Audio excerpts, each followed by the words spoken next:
What's up, my fellow Dash dorks? Just wanted to talk to you guys today about what we can do together to fight back against Doordash. I don't know if you've seen my videos already, but I've made it pretty clear how all the drivers and all their employees that are out in their calling center in the Philippines, it's pretty much everybody that's actually running this company and making it happen, the ones that are actually running the entire front end of this business, are all getting screwed. We're all getting taken advantage of. We're all getting exploited. We're all getting underpaid. And in the 7 years that Doordash has been around since they launched their IPO, have they done anything for any of us to raise our pay? No, not at all. So the whole concept of, if I'm a good employee or I'm a good contractor, I'm a good dasher, maybe they'll raise my pay. Okay, yeah, that's not going to happen. That's not how trickle-down economics works in practice. It is in theory, but in practice, it's a different story. So here's what we can do to fight back against these assholes that are just keeping all the money from us and pretty much robbing us blind. Together, cohesively, as a unit of dashers, members of the working class, what we can do are, there's two things, both of which go hand in hand in tandem with each other. Thing number one, anytime you get a minimum paying order, and by minimum paying, I mean minimum pay from Doordash with no tip, what you can do is accept that order, go pick up the food from the restaurant, come back to your car, and make sure that you on the app say that you pick up the order so the restaurant does get paid for it.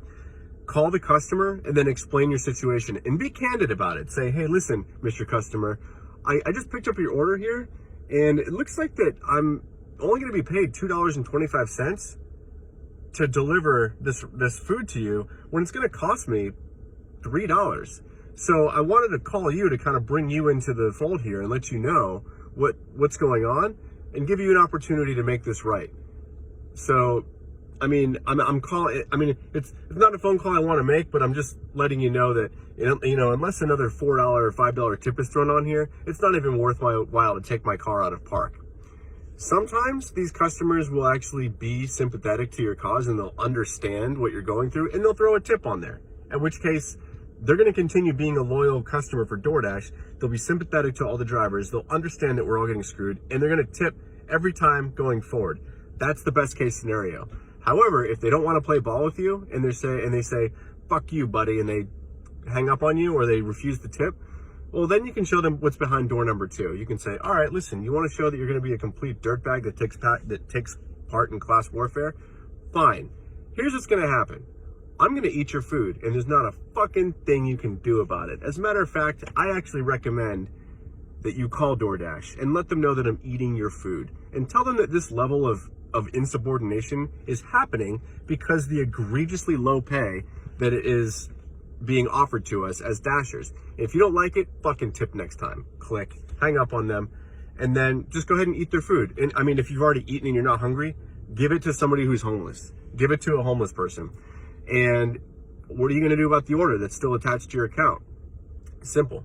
Call Doordash, call the support line and tell them, hey, I need you to unattach this order from my account because I don't have the food anymore. And of course they'll ask, why? What happened? Just tell them I ate it. And the reason I ate it is because you guys don't pay me enough.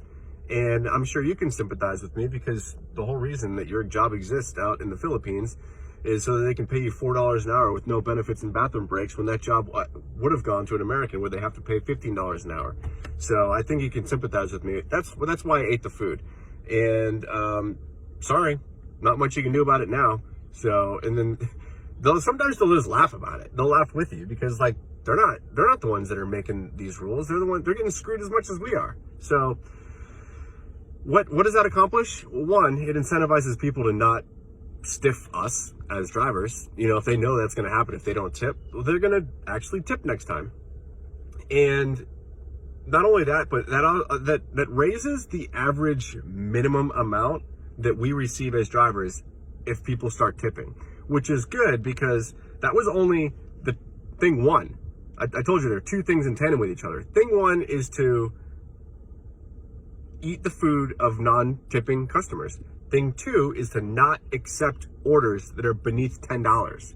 because the way that it works is if you have a $6 order and you decline it, it goes to the next dasher. Maybe they're offered $6.50. If they decline it, it goes to the next dasher. Maybe they're offered $7.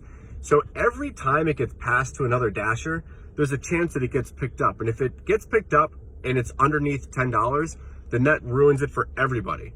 I mean, what we're trying to do is force DoorDash to pay all of us at least $10 per order, since they've been stealing from us for the last 7 years since they've launched their initial public offering.